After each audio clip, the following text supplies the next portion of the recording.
Assalamualaikum warahmatullahi wabarakatuh. Perkenalkan, nama saya Irfan Gozi Mahardani. Video ini bertujuan untuk memenuhi tugas pertemuan 9 pengantar cloud computing dengan dosen pengampu Bapak Rudi Hartono, ST MCom. AWS Elastic Beanstalk merupakan salah satu layanan dari Amazon Web Service atau AWS berupa Platform as a Service atau PaaS.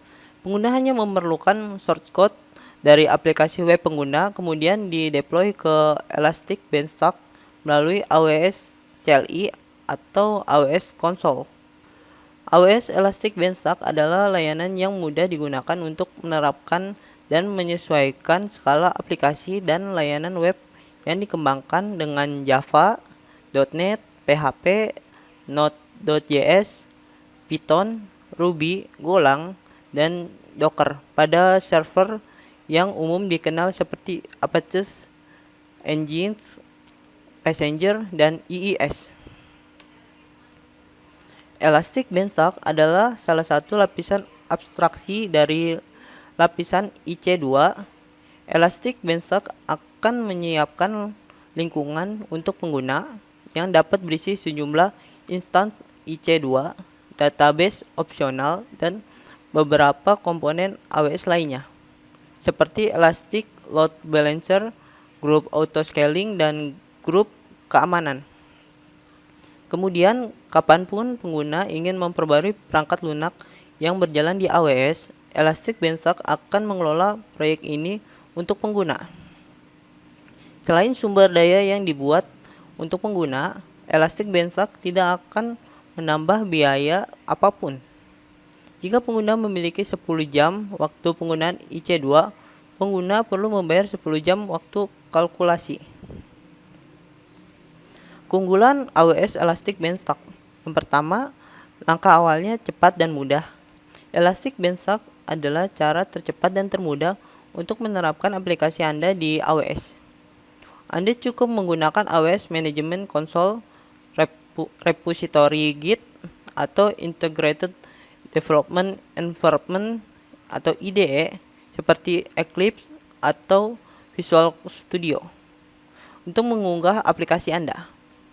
Dan Elastic Beanstalk secara otomatis akan menangani perincian penerapan dari penyediaan kapasitas, load balancing, penskalaan otomatis, dan pemantauan kesehatan aplikasi.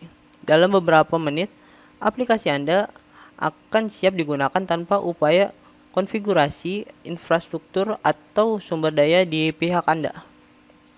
Yang kedua, tidak akan berlebihan. Elastic Beanstalk secara otomatis menaikkan dan menurunkan skala aplikasi Anda berdasarkan kebutuhan spesifik aplikasi Anda menggunakan pengaturan auto-scaling yang mudah disesuaikan. Misalnya, Anda dapat menggunakan metrik penggunaan CPU untuk memicu tindakan auto-scaling. Dengan Elastic Beanstalk, aplikasi Anda dapat menangani puncak beban kerja atau lalu lintas sekaligus meminimalkan biaya Anda. 3. Kustomisasi yang kuat.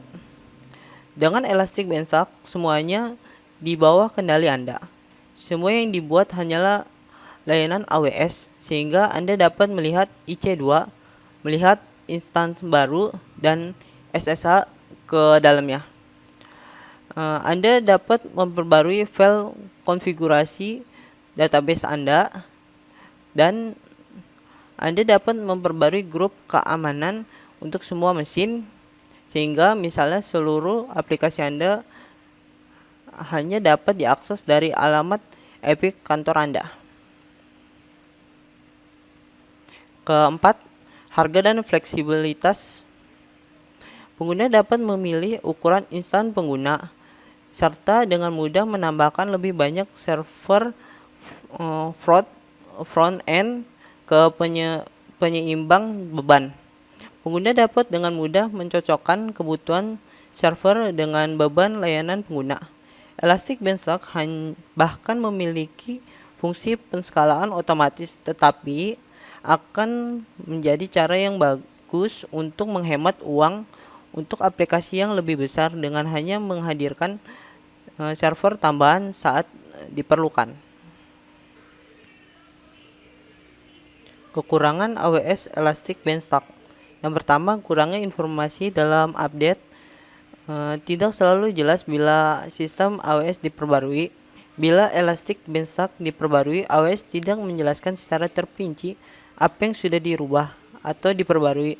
Hal ini dapat menyebabkan konsekuensi yang tidak diinginkan dan mengakibatkan pekerjaan tambahan untuk mengetahui perubahan apa yang telah dilakukan. Yang kedua, kecepatan. Penerapan akan memakan waktu setidaknya 5 menit dan terkadang diperpanjang hingga 15 menit. Untuk situs dengan hanya 2 ujung depan dengan lebih banyak server, penerapan bisa memakan waktu lebih lama. Yang ketiga, peningkatan stak.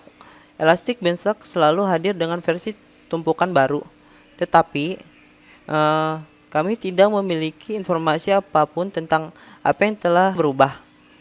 Tidak ada catatan rilis, tidak ada postingan blog, bahkan tidak ada postingan forum. Lalu ada Azure Web Apps, merupakan layanan cloud PaaS untuk menghosting aplikasi web, REST, API, dan backend seluler pada platform Azure. Layanan ini cocok untuk membuat mission critical apps yang mendukung skalabilitas bisnis, sehingga cocok digunakan oleh perusahaan startup atau SMB, small medium business, yang mempunyai produk layanan dengan banyak pengguna. Layanan aplikasi tidak hanya menambahkan kekuatan Microsoft Azure ke aplikasi pengguna, seperti keamanan, penyeimbangan beban, penskalaan otomatis, dan manajemen otomatis. Pengguna juga dapat memanfaatkan kapabilitas DevOps-nya, seperti penerapan berkelanjutan dari Azure DevOps, GitHub, Docker Hub, dan sumber lain. Manajemen paket, lingkungan penahapan, domain khusus, dan sertifikat TLS atau SSL. Dengan menggunakan layanan aplikasi, pengguna dapat membayar sumber daya komputasi Azure yang pengguna gunakan. Sumber daya komputasi yang digunakan oleh pengguna ditentukan oleh paket layanan aplikasi di mana pengguna menjalankan aplikasi. Keunggulan Azure Web Apps.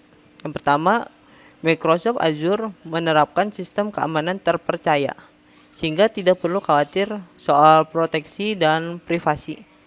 Microsoft Azure memiliki standar cyber security yang baik dengan sertifikasi ISO 27018. 2.